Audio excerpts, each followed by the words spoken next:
I stood at the podium as valedictorian scanning thousands of faces for the four people whose presence mattered most. Stanford University's graduation ceremony stretched before me an ocean of proud families celebrating their children's achievements. My hands trembled as I adjusted the microphone, desperately searching the crowd for Dad, Mom, my older brother Jake, and younger sister Madison. Their reserved seats stared back at me completely empty. My phone buzzed against my chest. Dad's text made my heart sink. "Sorry, son, Jake's championship baseball game ran late. Maybe next time. Proud of you anyway." I swallowed hard, knowing the people whose approval I craved most had chosen not to witness my biggest academic triumph. Growing up in Millfield, Ohio, population 8,000, I always felt like an alien in my own family. Dad owned Morrison Auto Repair, a grease-stained garage where he'd worked since dropping out of high school at 16 to support his sick mother. His hands told the story of 30 years under car hoods permanently stained black despite endless scrubbing. Mom worked as a secretary at Millfield Elementary, organizing school events and managing attendance records with patient efficiency. Our dinner table conversations revolved around local high school sports neighborhood gossip and Dad's latest automotive challenges. While Jake discussed his batting average and Madison shared drama from her cheerleading squad, I sat quietly mind elsewhere, usually working through calculus problems or dreaming about computer programming. Dad believed deeply that real work meant getting your hands dirty. "College is for rich kids who don't want to sweat for their money," he'd say, wiping engine oil from his forearms. "This business put food on our table and a roof over our heads. That's more than most folks can say about their fancy degrees."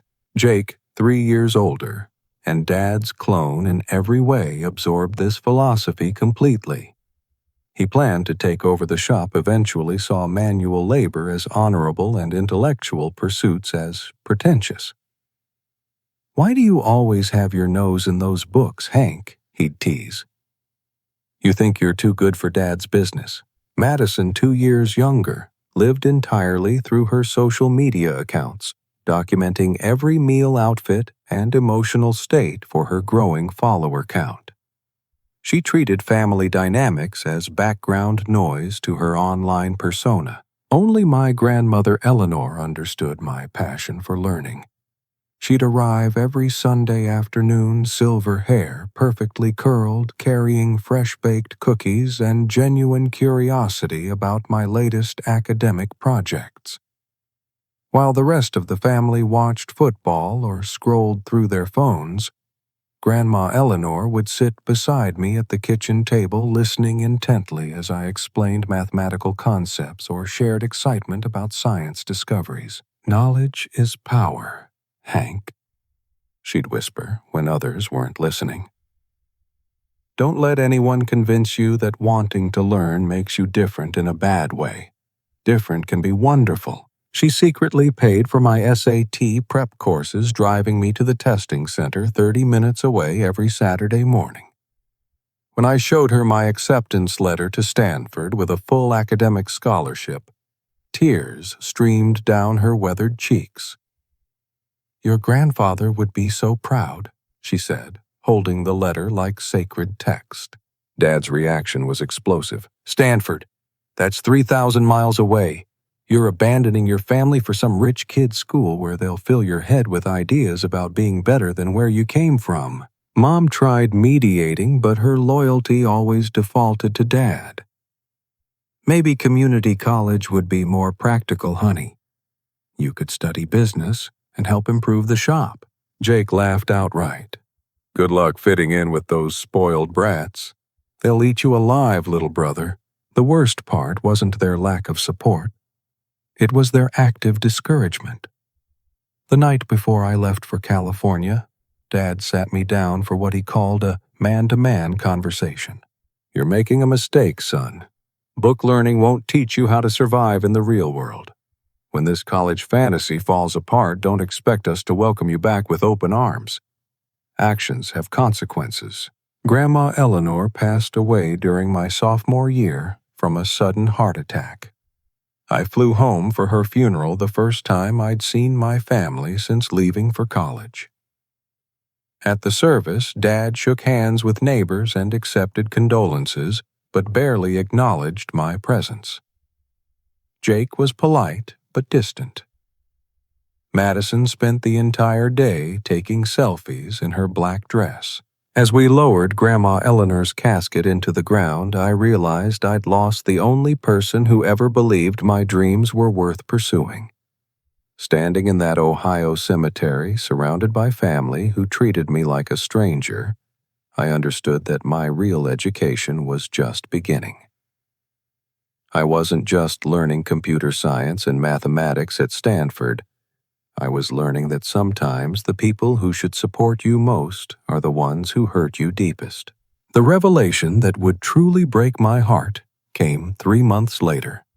While organizing Grandma Eleanor's belongings, I discovered a shoebox filled with documents.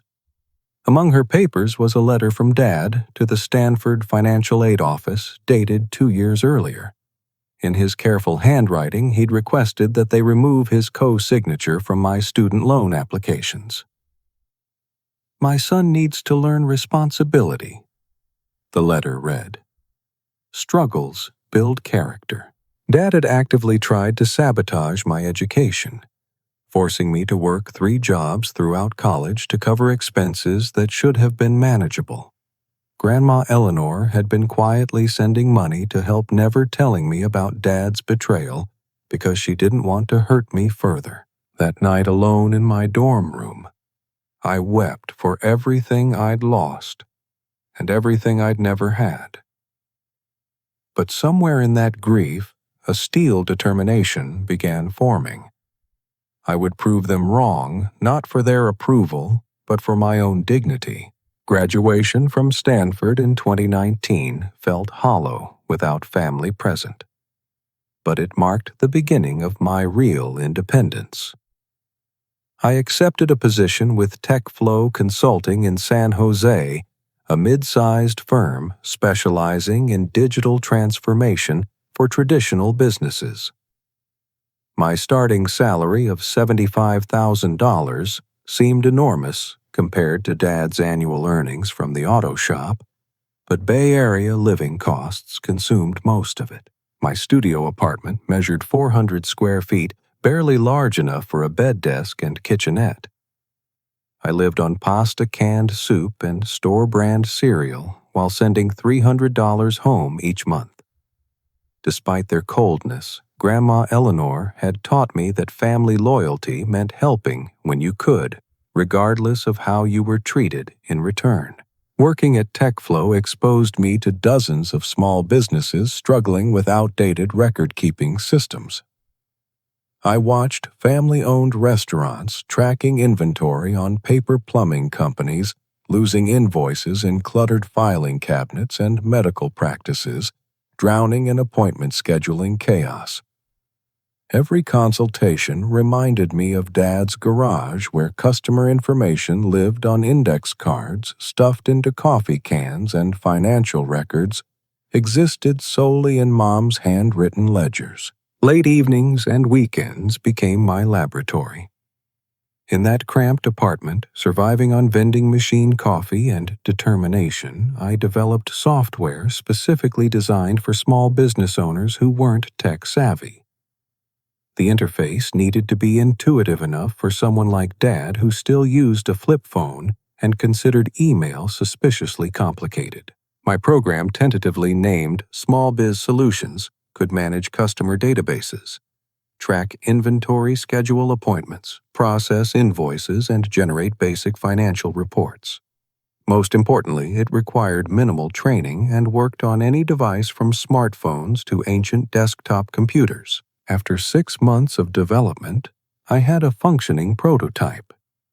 The irony wasn't lost on me that I'd created exactly what Morrison Auto Repair needed.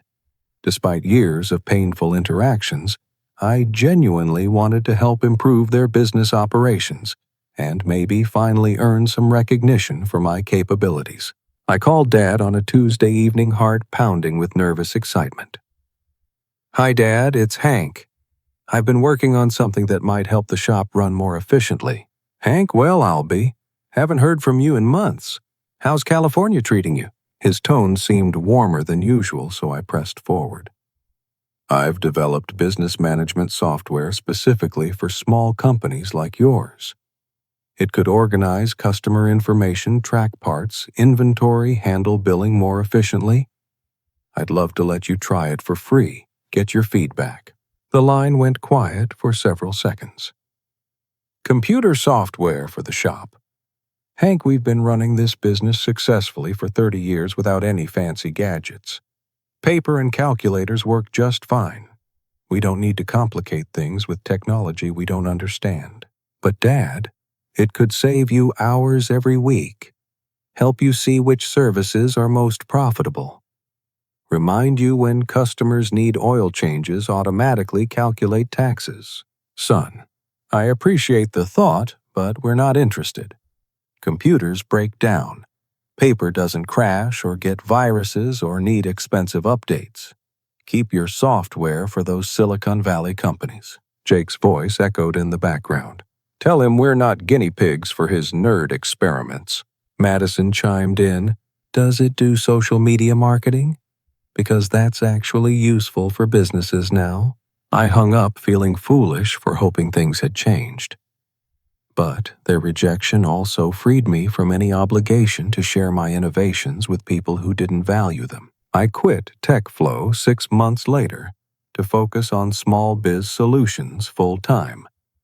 A decision that terrified my bank account, but energized my spirit. Living off savings and maxing out credit cards, I cold-called small business owners throughout California, offering free trials of my software. My first paying customer was Maria Rodriguez, who owned a neighborhood bakery in San Francisco.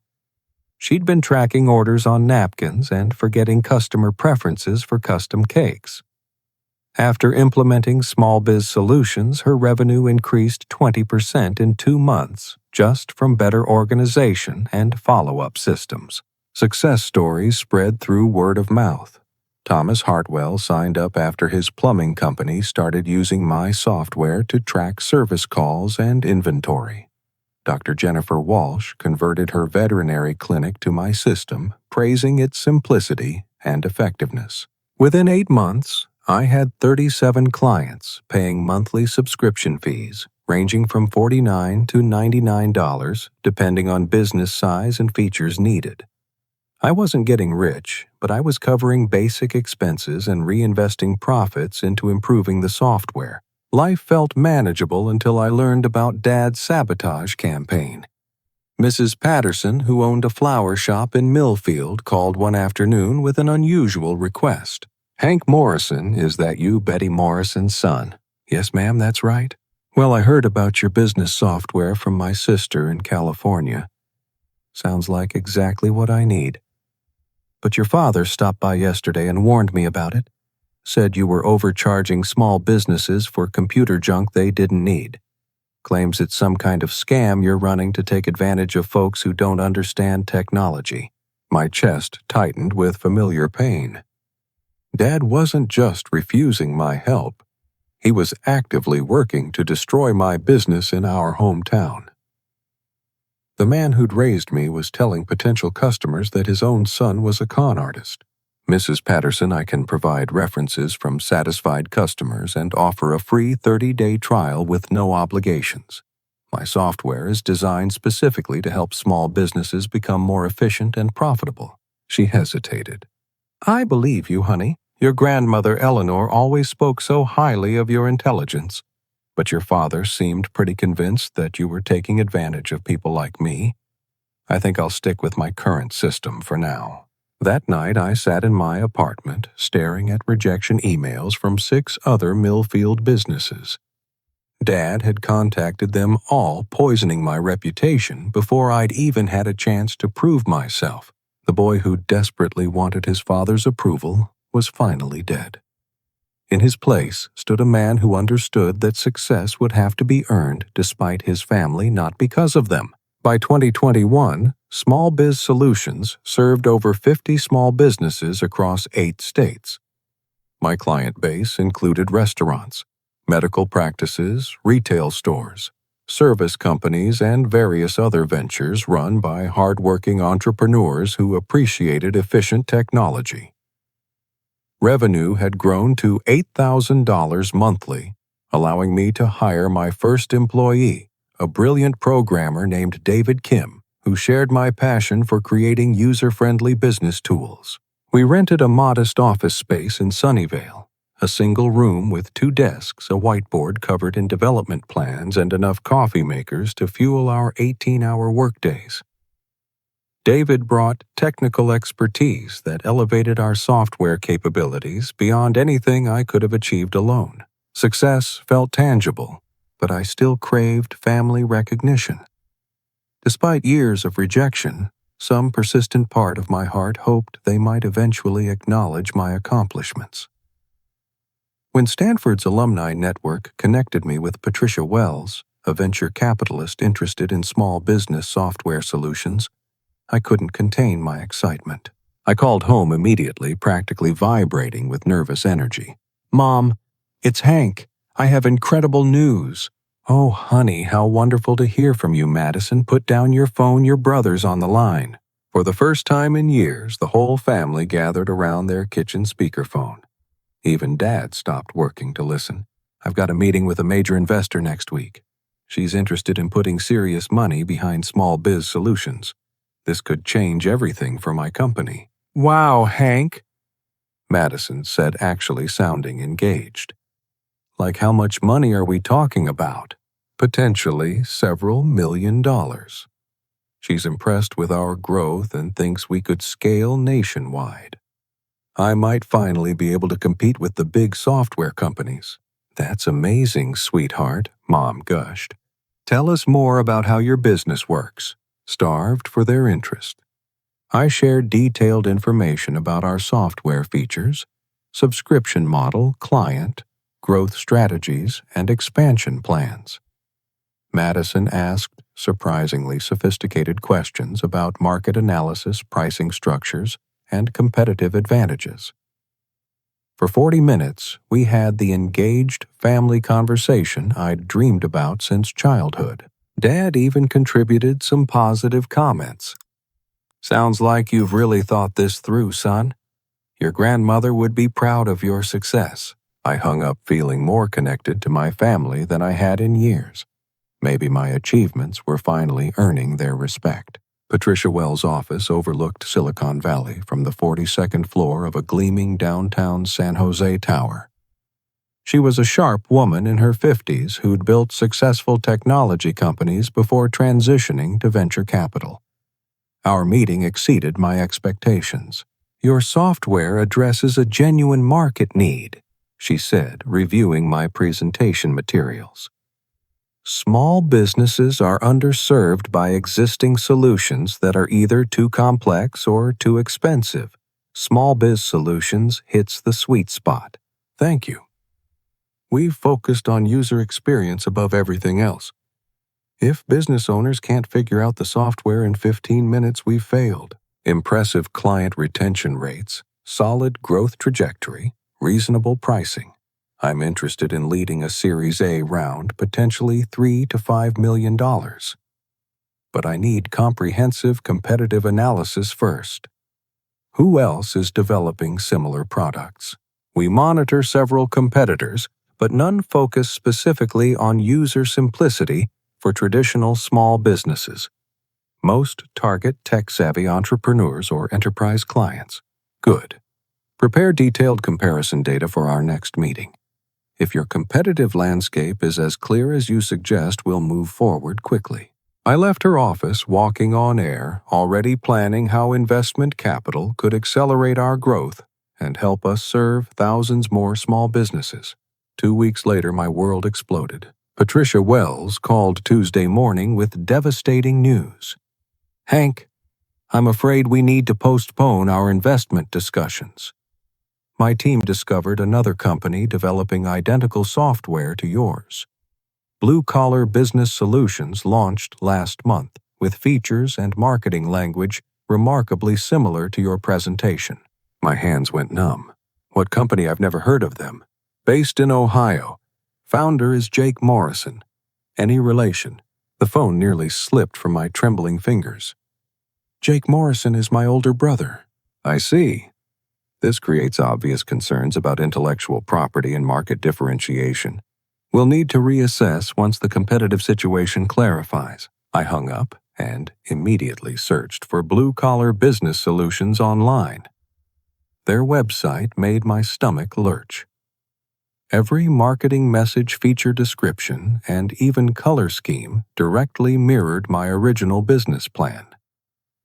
Jake had stolen not just my ideas, but my exact presentation language. The About Us page featured Jake's photo next to text describing his innovative vision for helping traditional small businesses embrace modern technology. No mention of family connections or inspiration sources. Digging deeper, I found their pricing structure undercut mine by 30%. Their client testimonials came from Millfield area businesses I'd been unable to reach because of Dad's interference, and their social media accounts boasted about being founded by real working-class entrepreneurs who understand small business challenges. My phone buzzed with the family group text. Jake. Exciting news. Just launched my software company. Blue Collar Business Solutions is going to revolutionize how small businesses use technology. Dad's garage is our first success story. Dad. So proud of our entrepreneur. Jake's got real business sense. Mom. Congratulations, honey. When can we see the software in action? Madison, already shared on all my platforms, proud sister small business innovation. No acknowledgement that Jake had stolen my concept. No recognition that I'd been developing identical software for 2 years. I called Jake directly, rage making my voice shake. What the hell is Blue Collar Business Solutions? Hey, little brother. Finally decided to check out my company. Pretty impressive for my first startup, right? Jake, this is my software. Everything on your website comes from presentations I shared with the family last month. Whoa, hold on there. I developed this independently. Just because we had similar ideas doesn't mean I stole anything. Great minds think alike. Similar ideas. You copied my business plan word for word. Look, Hank. Maybe you inspired some concepts, but I improved everything and made it practical for real businesses. You should thank me for showing you how business actually works. Dad's voice joined the call. Stop being selfish, Hank. Jake saw an opportunity and acted on it. That's called initiative. You can't claim ownership of an entire industry. Dad, he literally stole my proprietary software design and marketing materials. Ideas are free, son. Execution is what matters. Jake's actually serving small businesses in our community instead of chasing fancy investors on the West Coast. I hung up, shaking with betrayal and fury. Over the next hour, I pieced together their coordinated deception. Madison had photographed my laptop screen during my last family visit 18 months earlier, capturing detailed screenshots of my business plan, software interface, and client data. Jake had used this information to create a competing product using Dad's network of local business contacts. They'd planned this theft systematically using my trust and desire for family connection as weapons against me. That evening, I sat in my office, staring at 2 years of work threatened by my own brother's betrayal. David found me there at midnight, still motionless with shock. You okay, man? You look like someone died. Someone did, I said quietly. The part of me that believed family meant loyalty. But somewhere in that devastating grief, a fierce determination began building. They'd stolen my concept, but they hadn't stolen my talent, my work ethic, or my understanding of what small businesses truly needed. If my own family wanted to compete against me, I'd show them what real competition looked like. Jake's betrayal became my greatest motivation. While he struggled with stolen software he couldn't properly maintain or improve, I channeled 18 months of rage into innovation that left his inferior product in the dust. David and I worked like men possessed, arriving at the office before sunrise and leaving well after midnight. We redesigned small biz solutions from the ground up, incorporating artificial intelligence features that could predict inventory needs, analyze customer patterns, and suggest revenue optimization strategies. Jake's static copy became obsolete before he even understood what he'd stolen. Our breakthrough came when I developed an automated system that learned individual business patterns and provided customized recommendations. A restaurant using our software would receive suggestions about which menu items to promote based on seasonal trends and customer preferences. A retail store would get alerts about optimal reorder timing to avoid stockouts or overstock situations. This wasn't just business management software anymore. It was like having a dedicated business consultant built into every subscription. Word spread quickly through small business networks. Our client base exploded from 50 to 500 companies in 6 months. I hired a team of 12 employees, including customer service representatives, additional programmers, and a marketing specialist. We moved into a larger office in Silicon Valley, complete with conference rooms, a proper break area, and enough space for continued growth. I stopped sending money home and cut all family contact. Every text message went unanswered, every phone call straight to voicemail. They'd chosen their side, now they could live with the consequences. The decision to focus entirely on business success transformed my personal life as well. I started seeing a therapist named Dr. Rachel Martinez, who specialized in family trauma and workplace stress. Our weekly sessions helped me understand that my desperate need for family approval had been sabotaging my self-worth for years. You've been seeking validation from people who aren't capable of giving it, Dr. Martinez explained during one particularly revealing session. Their rejection says nothing about your value and everything about their limitations. Through therapy, I learned to separate my professional accomplishments from my family relationships. Success didn't need their approval to be meaningful. I also began dating Sarah Chen, a brilliant marketing coordinator who joined our team in the fall. She understood startup culture and appreciated my dedication without making me feel guilty for working long hours. Our relationship developed naturally from professional respect into genuine affection and partnership. Sarah organized company culture events that created the supportive environment I'd always craved. Team lunches, celebration parties after major client acquisitions, weekend hiking trips that built real friendships among employees. For the first time since Grandma Eleanor's death, I felt surrounded by people who valued my contributions and genuinely cared about my well-being. My company started getting media attention. TechCrunch featured us in their Rising Stars in Small Business Software series, praising our user-focused approach and impressive growth metrics. The article generated hundreds of new client inquiries and caught the attention of major technology companies interested in acquisition discussions. Meanwhile, Jake's competing business collapsed spectacularly. Without technical skills to maintain or improve the stolen software, he couldn't fix bugs, add requested features, or provide adequate customer support. Clients abandoned blue-collar business solutions in droves, leaving scathing reviews about poor functionality and unresponsive service. I felt no satisfaction in his failure, only sadness that he'd chosen theft over honest effort. If he'd approached me as a brother seeking mentorship instead of a competitor planning sabotage, I would have gladly helped him build something legitimate. By early 2023, Small Biz Solutions served over 2,000 businesses nationwide. Our monthly revenue reached $400,000, and 3 major technology companies had initiated acquisition discussions. The validation felt incredible, but the real victory was personal growth.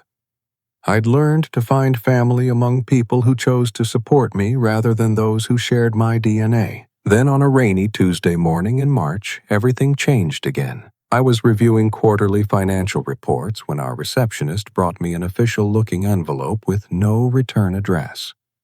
Inside, I found bankruptcy court documents bearing Jake's name and signature.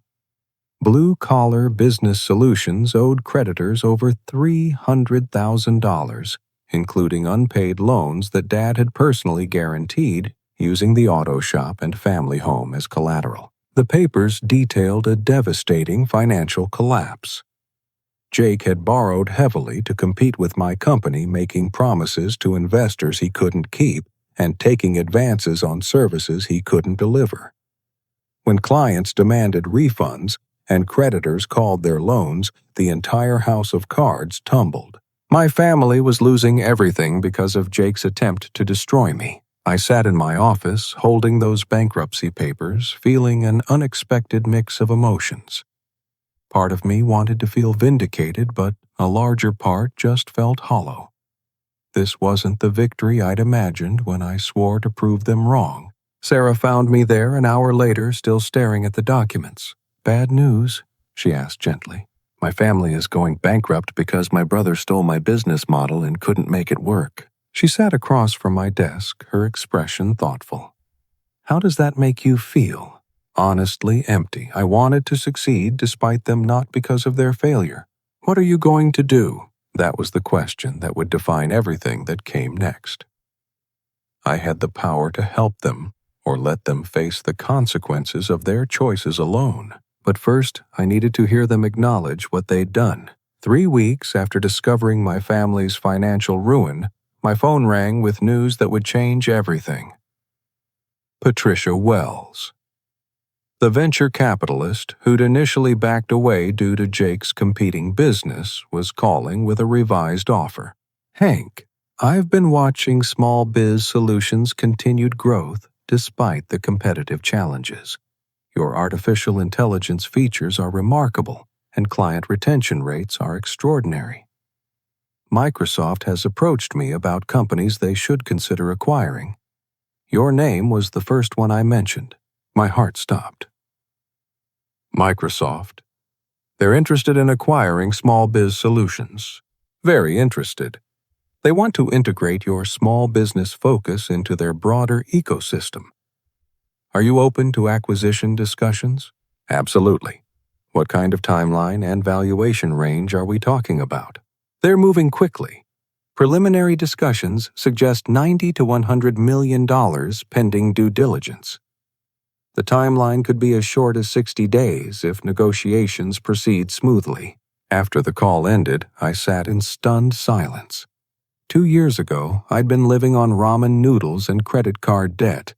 Now, Microsoft wanted to acquire my company for nearly $100 million. The acquisition process moved with corporate efficiency that amazed and exhausted me. Teams of lawyers, accountants, and technology specialists evaluated every aspect of Small Biz Solutions. They interviewed clients, analyzed our software architecture, reviewed financial records, and assessed market positioning. Microsoft's offer settled at $94 million. $94 million for software I'd developed in a tiny studio apartment while my family actively worked against me. The day we signed final papers, Sarah organized a celebration dinner for the entire team.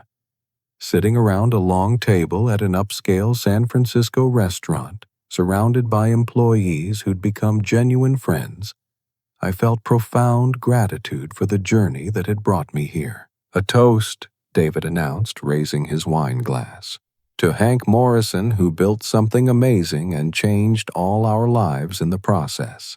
"To Small Biz Solutions," I responded, "and to the team that made it possible." 2 weeks later, Forbes called requesting an interview for their upcoming Entrepreneurs Under 40 feature. The journalist Amanda Richardson was particularly interested in my small-town background and family dynamics. "Your story is fascinating," she said during our phone interview. "A first-generation college graduate from rural Ohio who built a multi-million-dollar software company. Tell me about your family's reaction to your success." I chose my words carefully. "My family has traditional values about work and success. They didn't initially understand technology entrepreneurship, but I hope they're proud of what we've accomplished." "Did they support your decision to leave Ohio for Stanford?" My grandmother Eleanor was incredibly supportive. She believed education could open doors and encouraged me to pursue my dreams regardless of obstacles. The conversation lasted 90 minutes, covering my childhood college experience, early career struggles, company development, and acquisition details. Amanda seemed particularly moved by stories about Grandma Eleanor's influence and my commitment to serving small businesses that reminded me of family enterprises. "One final question," Amanda said. "What's next for Hank Morrison?" "I'm starting a foundation in my grandmother's memory to provide college scholarships for first-generation students whose families don't support their educational goals. Sometimes the people who need encouragement most are the ones whose dreams aren't understood at home." The Forbes article published on April 15, 2024, with my photo on the cover under the headline, "The Small-Town Kid Who Revolutionized Small Business Tech." The feature was 8 pages long, including interviews with satisfied clients who credited our software with transforming their businesses. Maria Rodriguez from the bakery said, "Hank's software doubled our efficiency and increased profits by 40%. He understood what small business owners actually need." Dr. Jennifer Walsh added, "Small Biz Solutions saved our veterinary practice thousands of hours of administrative work. We can focus on caring for animals instead of fighting with complicated technology." The article detailed my journey from family rejection through college success to entrepreneurial triumph.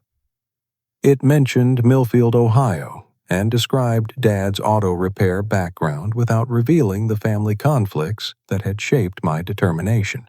Within hours of publication, the story went viral on LinkedIn, Twitter, and business social media platforms. I received congratulatory messages from former Stanford classmates, TechFlow colleagues, industry executives, and complete strangers, inspired by the small-town to Silicon Valley narrative. Sarah printed the Forbes cover and framed it for my office. "This is going to hang right next to your Stanford diploma," she said, beaming with pride. That evening, as I read the article for the 5th time, my phone buzzed with a text from an unknown number. But I recognized the writing style immediately. "Dad, family dinner at 7 p.m. tonight. Important discussion. Your mom made your favorite pot roast. Please come home, son." I stared at the message for several minutes, emotions churning between anger, curiosity, and old wounds that still hadn't fully healed. They'd ignored me for months while their own choices destroyed their financial security. Now, the day after Forbes celebrated my success, they wanted a family dinner. Sarah found me sitting on our apartment balcony, still holding the phone. "Everything okay? My dad wants me to come home for dinner tonight. First contact since I stopped responding to their messages last year. How do you feel about that?"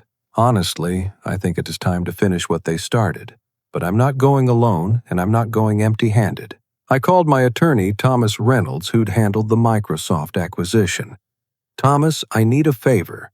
Can you drive to Ohio with me tonight? I have a feeling I'm going to need legal counsel." "Of course. What kind of situation are we walking into?"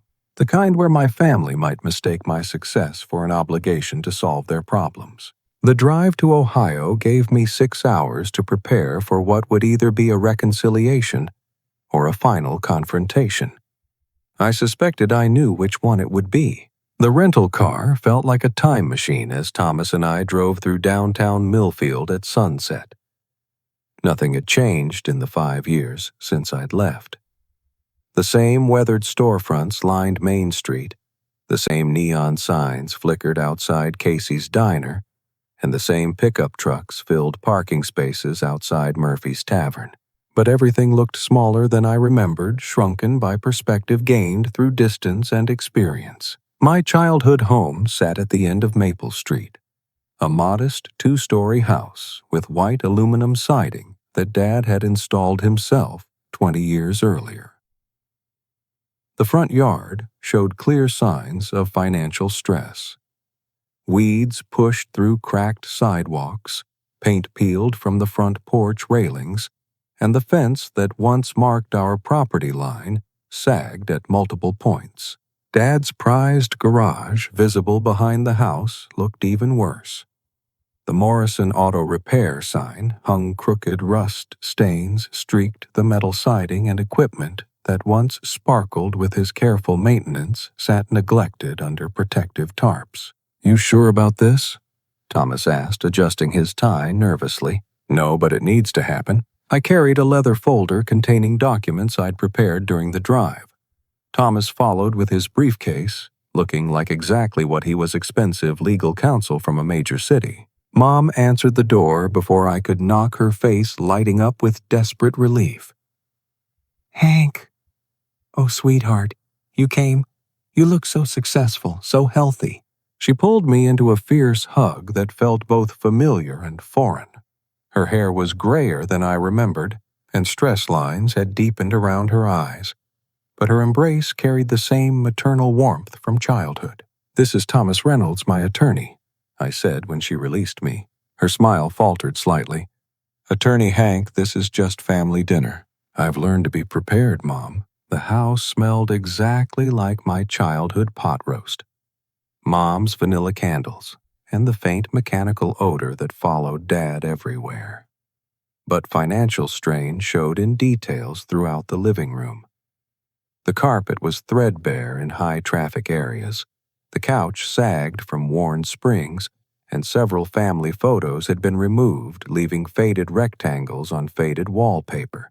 Dad emerged from the kitchen wearing his cleanest work shirt, grease permanently embedded under his fingernails despite obvious scrubbing. His handshake was firm, but his eyes avoided direct contact. "Son, good to see you. Thanks for coming." Jake sat at the dining room table looking like he'd aged 5 years in the past 18 months. His confident swagger had been replaced by nervous energy and defensive posture. He nodded acknowledgement, but didn't speak. Madison bounced over in a dress clearly chosen to impress phone, already in position for potential selfies. Hank. The successful entrepreneur I've been telling everyone about, my brilliant brother. The dining room table was set with Mom's good china reserved for holidays and special occasions. Her famous pot roast sat steaming in the center, surrounded by mashed potatoes, green beans, and homemade rolls that filled the room with comforting aromas. "Please sit," Mom urged, gesturing toward my old spot. "Thomas, there's plenty for everyone." The first 20 minutes felt like performance art. Everyone talked around obvious tensions, sharing carefully neutral updates about neighbors' local news and weather patterns. Mom fussed over serving sizes, Dad asked generic questions about California, and Madison documented the family reunion with strategic photos. Jake remained mostly silent, occasionally glancing at me with expressions I couldn't interpret. "So, Hank?" Dad finally said, setting down his fork. "We saw the Forbes article. $94 million. That's more money than most people see in 10 lifetimes. It represents a lot of hard work and some good timing." "We always knew you'd be successful, son," Mom added quickly. "You were always so smart, so determined. We're incredibly proud of you." I nearly choked on my potatoes. "You're proud of me?" "Of course," Madison chimed in. "I've been sharing the Forbes article with all my followers. They're amazed that I know someone so successful." "Your grandmother Eleanor would be over the moon," Dad continued. "She always said you'd do something special with your life." The rewriting of history was breathtaking in its audacity. 5 years of rejection, sabotage, and betrayal erased with casual revisionism. Actually, I said carefully, Grandma Eleanor was the only family member who supported my education. Everyone else thought I was making a mistake. Uncomfortable silence fell over the table. We were just worried, Mom said defensively. College is expensive, and we wanted you to be realistic about your expectations. Realistic expectations, I repeated. Like Dad trying to sabotage my financial aid applications. Dad's face flushed red. I was trying to teach you responsibility. Sometimes struggles make people stronger. Stronger, or they destroy people who don't have enough support to survive them. Jake finally spoke. Look, Hank, maybe we didn't handle everything perfectly, but families are complicated. We're all here now, right? That's what matters. Why are we all here, Jake? What's the important discussion Dad mentioned? The real agenda emerged like a slow avalanche. They needed $400,000 to prevent foreclosure on both the auto shop and family home. Jake's failed business had created debt exceeding their assets, and creditors were demanding immediate payment. It's an investment opportunity, Dad explained with desperate optimism. You could become a partner in Morrison Auto Repair. Help us modernize the business. Maybe add some of your computer expertise. Think about it, Mom added. You could help save the family business and be part of something meaningful here at home. Madison nodded enthusiastically. I could handle social media marketing. We could make the shop famous on TikTok. They presented their request as if my help was guaranteed a natural consequence of family loyalty and my newfound wealth. No acknowledgement of past treatment. No apology for years of rejection, no recognition that they'd actively worked against my success. Jake shifted uncomfortably. I know my business didn't work out like I hoped.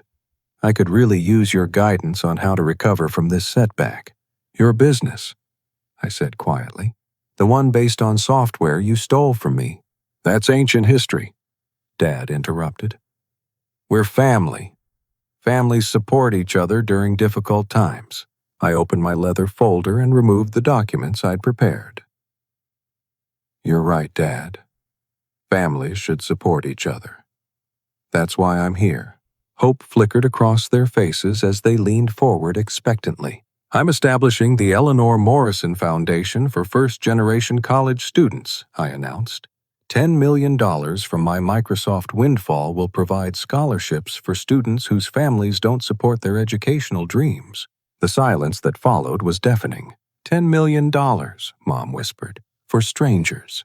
For kids like me who need someone to believe in their potential when their own families won't. Dad's face cycled through confusion, anger, and desperate calculation. Hank, that's very noble, but your own family needs help right now. Surely you can spare $400,000 for the people who raised you. The people who raised me, I repeated, pulling out additional documents from my folder.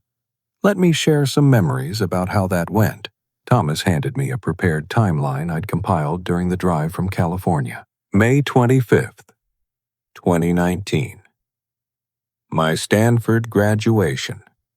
I was valedictorian speaking to thousands of people. You chose Jake's baseball game instead. Dad started to interrupt, but I continued. September 10th, 2020. I called to share my business software with Morrison Auto Repair for free. You refused and told me paper and calculators worked fine. October through December 2020. You contacted at least 8 Millfield businesses to warn them against using my services, calling me a scammer trying to take advantage of people who don't understand technology. Mom's face went pale. Hank, we were just trying to protect local businesses. March 15th, 2021. Madison secretly photographed my business plan and software designs during my last family visit. Jake used that stolen information to create blue-collar business solutions, undercutting my pricing and claiming my innovations as his original ideas. When I confronted you about the theft, Dad, you said I should thank Jake for improving my idea and making it practical.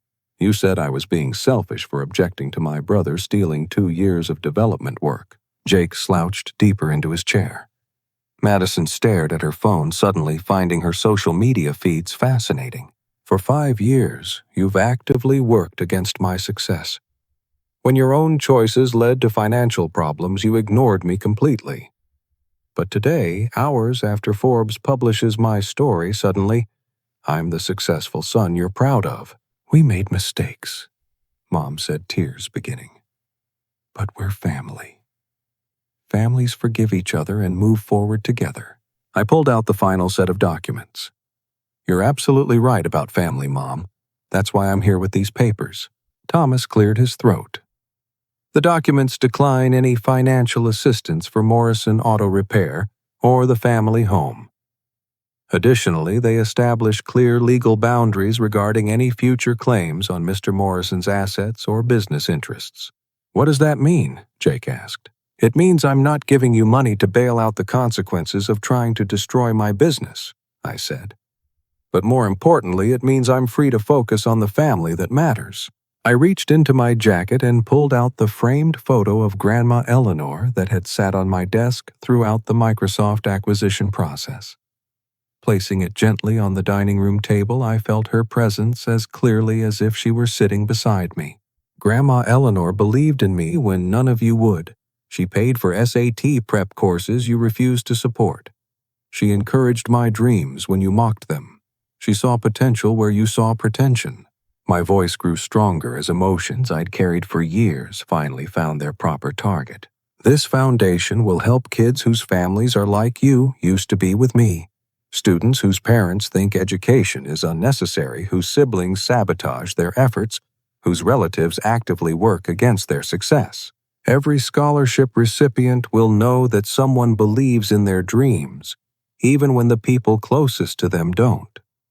They'll have support systems you never provided and encouragement you never offered. Dad slammed his hand on the table. So you're going to let us lose everything, your own family? You're not losing everything because of me, Dad. You're losing everything because Jake stole my business model, failed to execute it properly, and left you liable for debts he couldn't repay. I tried to help you 5 years ago. You rejected that help because it came from your son instead of your preferred child. Now you want me to clean up the mess that rejection created. Madison finally looked up from her phone. But Hank, we're family. Blood is thicker than water.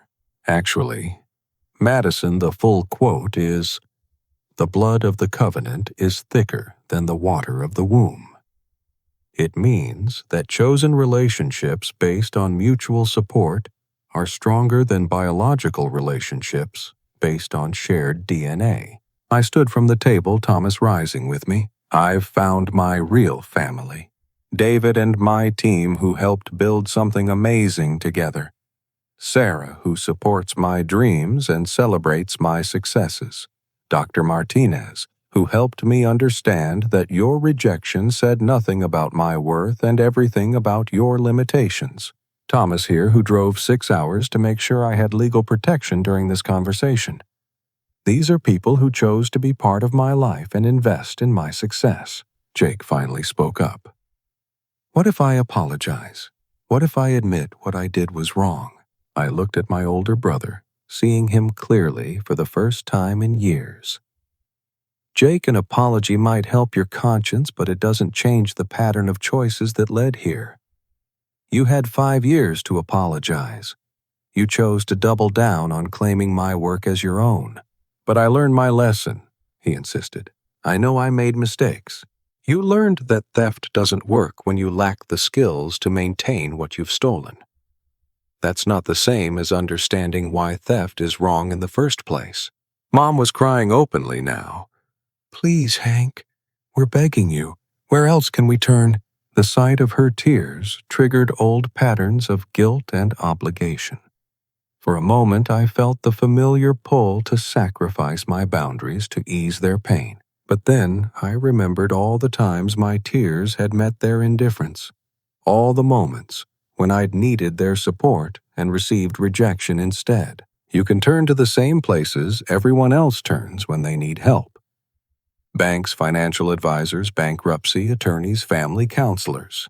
You can face the consequences of your choices like adults instead of expecting your son to rescue you from decisions he warned you against. I picked up Grandma Eleanor's photo and headed toward the door. The Eleanor Morrison Foundation will award its first 50 scholarships this fall. Every recipient will get a letter explaining that their education is being funded by a grandmother who believed that knowledge is power, and dreams are worth pursuing even when families don't understand. Each scholarship will include mentorship, internship opportunities, and ongoing support throughout college. These kids will have what I never had: adults who encourage their potential instead of trying to limit their possibilities. Thomas opened the front door, but I turned back one final time. Dad, you said struggles make people stronger. You were right. The struggle of succeeding without your support made me strong enough to help kids who face the same challenges I did. You taught me that real family isn't about shared blood or guilt-based obligations. Real family is about mutual respect, genuine support, and celebrating each other's achievements instead of sabotaging them. Outside, spring air filled my lungs as 5 years of emotional weight lifted from my shoulders. Thomas and I walked to the rental car in comfortable silence. "How do you feel?" he asked as we drove away from Millfield. "Free," I said simply. "For the first time in my life, completely free." 6 months later, the Eleanor Morrison Foundation awarded its first 50 scholarships to first-generation college students across the country. The application required essays about family challenges and educational dreams. Reading those submissions reminded me why this work mattered. Jennifer, from rural Montana, wrote, "My parents think college is a waste of time for girls. They want me to get married and have babies. But I want to study marine biology and help protect our oceans." Marcus, from inner-city Detroit, shared, "My older brother dropped out of school to deal drugs. He tells me I'm acting white for wanting to go to college. But I want to be a teacher and help kids like me believe in education." Sarah, from small-town Texas, explained, "My family says I'm getting above my station by wanting a degree. They think being a nurse is too fancy for someone like me. But I want to help people and make my community healthier." Each story echoed my own journey of pursuing dreams despite family opposition. Every scholarship represented another young person who would have Grandma Eleanor's voice in their corner encouraging them to reach higher. The Foundation's first annual gala took place at a San Francisco hotel overlooking the bay. Scholarship recipients, their supportive mentors, and foundation donors gathered to celebrate educational achievement and future potential. Sarah and I stood together watching Jennifer present her research on ocean conservation. Marcus share his plans for innovative teaching methods, and Sarah from Texas describe her nursing program experiences. "Look what you built," Sarah whispered. "Look how many lives you've changed." But I was thinking about Grandma Eleanor, wishing she could see how her quiet encouragement had multiplied into support for hundreds of deserving students. During my closing remarks that evening, I shared the lesson that had shaped everything. Sometimes the people who should support you most are the ones who hurt you deepest. But that pain can become purpose if you choose to help others avoid the same struggles you faced. Every person in this room represents the truth that families aren't just the people you're born to. Families are the people who choose to invest in your dreams, celebrate your successes, and believe in your potential, even when others don't. Tonight we're all family, and our family keeps growing. Have you ever had to choose between family loyalty and your own dreams? How did you handle relatives who didn't support your goals or, worse, actively worked against your success? Share your experiences in the comments below, and remember that sometimes the strongest family bonds are the ones we build by choice, not birth. If this story resonated with you, please like this video. Subscribe to hear more stories about overcoming family challenges and building success despite obstacles, and share with anyone who needs encouragement to pursue their dreams regardless of who supports them. Thank you for taking this journey with me, and remember that your worth isn't determined by other people's ability to recognize it. Sometimes you have to build your own family from people who choose to believe in you. Keep chasing your dreams, no matter who tells you they're impossible. The world needs what you have to offer.